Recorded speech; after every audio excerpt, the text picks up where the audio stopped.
Hello dear student. तो यहाँ पे मैं फाइनली यहाँ पे आपके लिए पेपर लेकर आ गया हूँ जो सीधे से कल के एग्जाम में 27 मार्च को आपके विज्ञान के पेपर में देखने को डायरेक्ट रूप से मिलेगा। ठीक है, चलिए अब यहाँ पे फाइनली क्वेश्चन यहाँ पे स्टार्ट करते हैं देरी ना करते हुए। आपको पता होगा कि जैसे मैथ्स में 40 में 40 कराए थे वैसे यहाँ पर साइंस में भी आपको 40 में 40 कराऊंगा। ठीक है, चलिए आपको सारी चीजें पता होगा, अगर नहीं देखे पता नहीं है सभी चीजें तो इसके पहले वाले वीडियो में देखिएगा, सारी इंट्रोडक्शन आपको पहले वीडियो में मिल जाएगी। ठीक है, यहाँ पर चलिए देरी ना करते हुए क्वेश्चन को स्टार्ट करते हैं। पहला क्वेश्चन है कि दाढ़ी बनाने में किस प्रकार के दर्पण का उपयोग किया जाता है। देखिए यहाँ पे पहला क्वेश्चन है कि दाढ़ी बनाने में किस प्रकार के दर्पण का उपयोग किया जाता है, तो अवतल दर्पण का याद रखना, option C is the right answer इसका हो जाएगा। ठीक है, चलिए सेकेंड नंबर क्वेश्चन है गोलीय दर्पण में फोकस दूरी एवं वक्रता त्रिज्या के बीच क्या संबंध है। तो देखिए ये क्वेश्चन कल भी बताया था कि गोलीय दर्पण में फोकस दूरी और वक्रता त्रिज्या के बीच दो संबंध होता है, एक होता है F बराबर R/2 और एक होता है R=2F।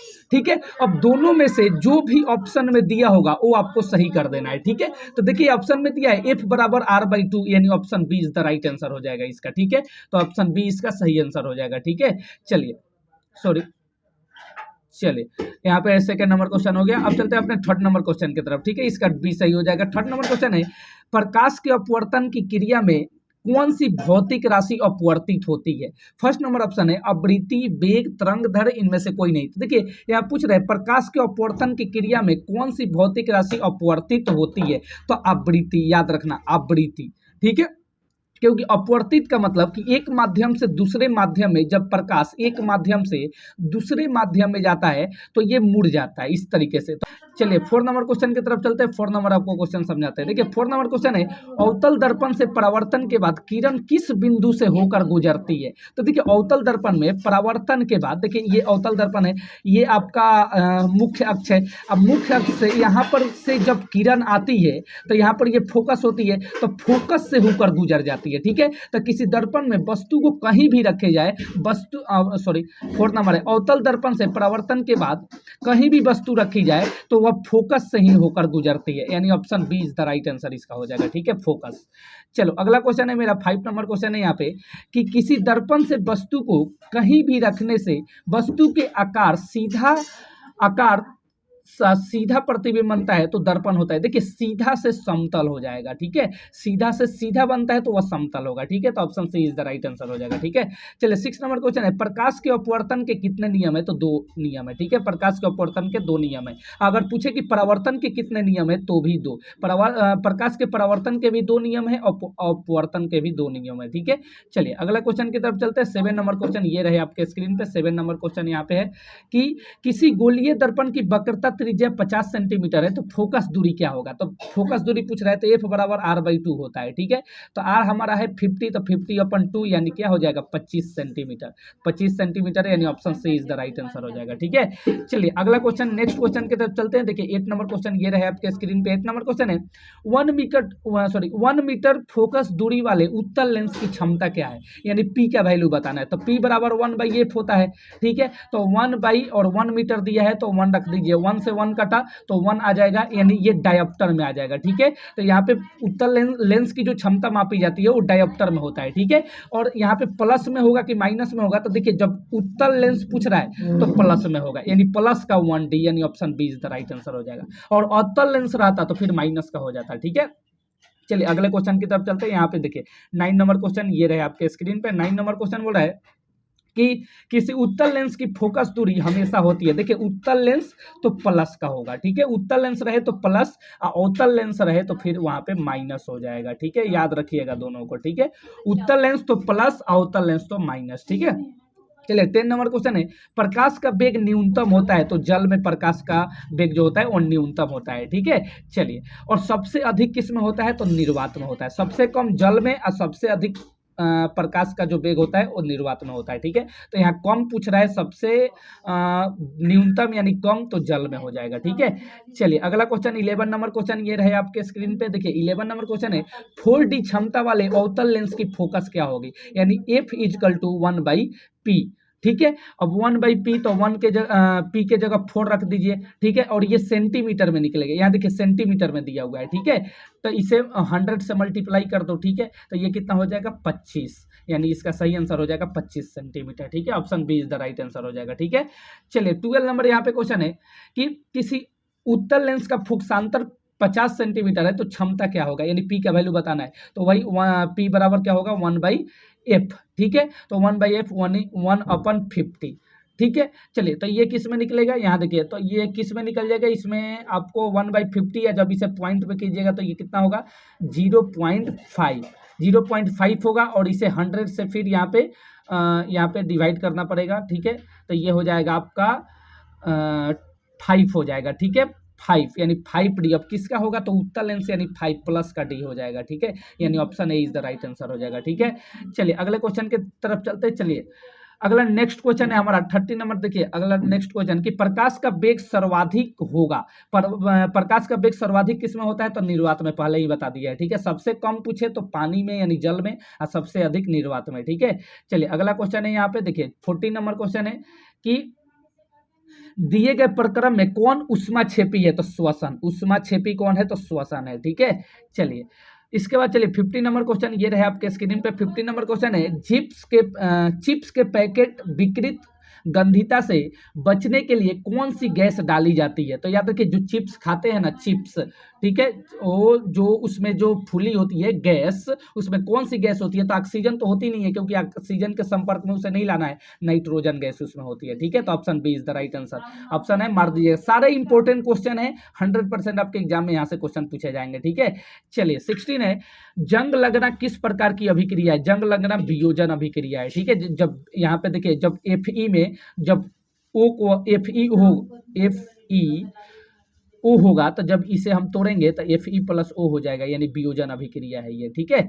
चलिए अगले क्वेश्चन की तरफ चलते हैं। देखिए 17 नंबर क्वेश्चन है कि दिए गए अभिक्रिया में किस पदार्थ का उपचयन हो रहा है, तो देखिए उपचयन यानी ऑक्सीजन का एडिंग, ठीक है। तो देखिए ऑक्सीजन यहाँ पे जाकर CO के साथ ऐड हो जा रहा है, ठीक है। तो ये CO के साथ ऐड हो जा रहा है, यानी option D is the right answer हो जाएगा, ठीक है।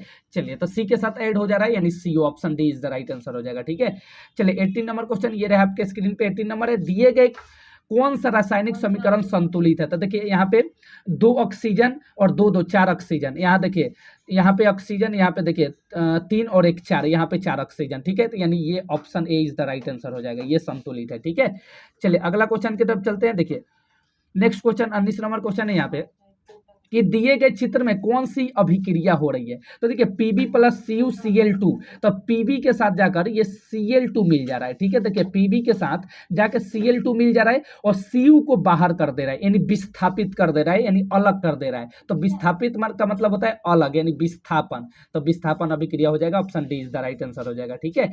चलिए 20 नंबर क्वेश्चन ये रहे आपके स्क्रीन पे। 20 नंबर है दिए गए पदार्थ में कौन गंधीय सूचक की तरह व्यवहार करता है, तो याद रखिएगा प्याज, ठीक है। Option D is the right answer हो जाएगा, ठीक है। चलिए 21 नंबर है हड्डियों को जोड़ने के लिए डॉक्टर किस लवण का प्रयोग करता है, तो यहाँ पे हो जाएगा जिप्सम, यानी प्लास्टर ऑफ पेरिस, CaSO4 और 1/2 हाफ H2O, 1/2 H2O, यानी CaSO4 plaster of Paris, CaSO4 into half H2O, ये प्लास्टर ऑफ पेरिस का फॉर्मूला होता है, ठीक है।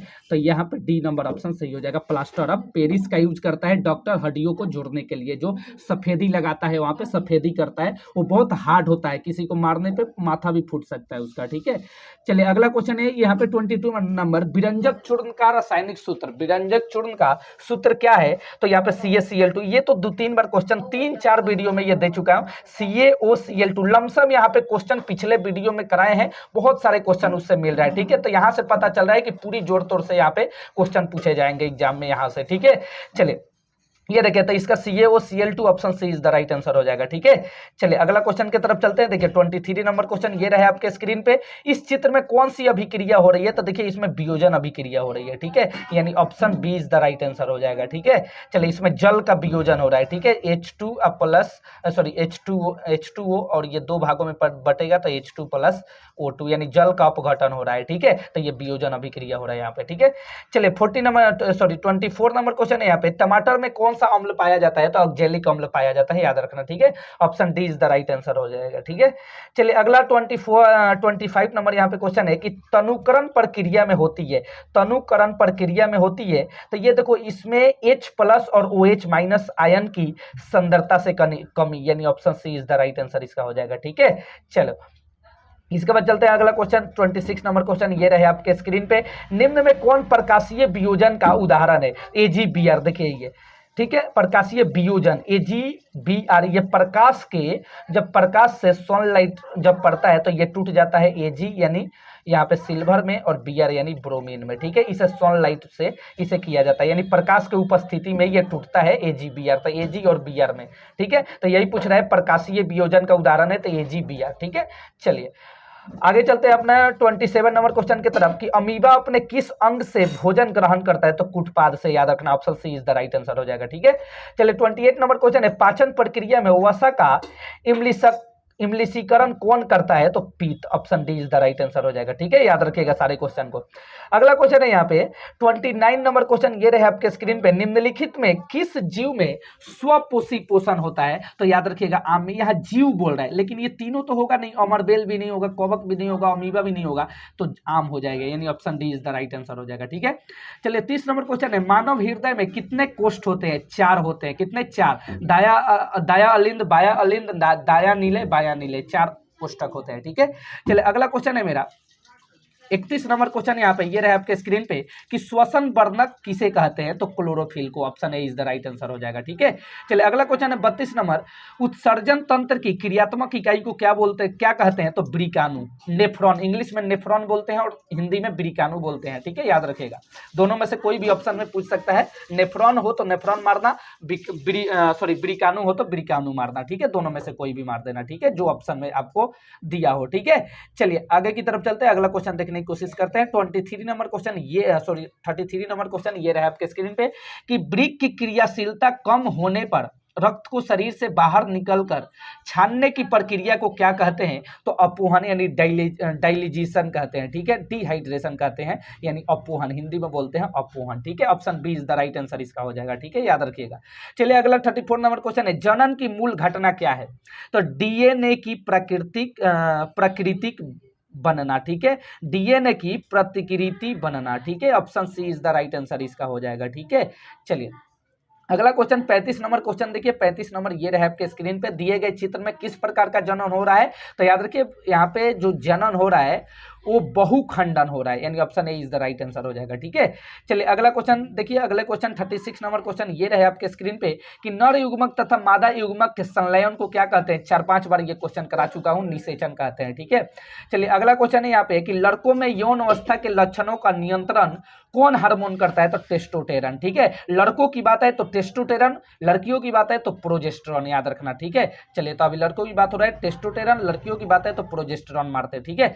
चलिए अगला क्वेश्चन की तरफ चलते हैं, नेक्स्ट क्वेश्चन आपको समझाने की कोशिश करते हैं। नेक्स्ट क्वेश्चन यहाँ पे देखिए 38 नंबर क्वेश्चन है, सौर स्थिरांक का मान क्या होता है, 1.4, यहाँ पे 1.4 kW, ठीक है, मीटर स्क्वायर, ठीक है, किलोवाट पर मीटर स्क्वायर, 1.4 किलोवाट पर मीटर स्क्वायर, यानी option A is the right answer हो जाएगा, ठीक है। चलिए 39 नंबर क्वेश्चन है कि जैव गैस का मुख्य घटक क्या है, जैव गैस का मुख्य घटक मीथेन है, option D is the right answer हो जाएगा, ठीक है। चलिए अगला 40 नंबर लास्ट क्वेश्चन है कि 40 नंबर यहाँ पे देखिए लास्ट क्वेश्चन मेरा कि महासागरीय तापीय ऊर्जा प्राप्त करने के लिए महासागर के पृष्ठ के जल का ताप और 2 मीटर की गहराई के जल के ताप में कितना का अंतर होना चाहिए, तो 20 डिग्री सेल्सियस का, यानी option A is the right answer हो जाएगा, ठीक है, याद रखिएगा, ठीक है। चलिए यहाँ पे मैं आपको 40 का 40 यहाँ पे टोटल करा दिया, ठीक है।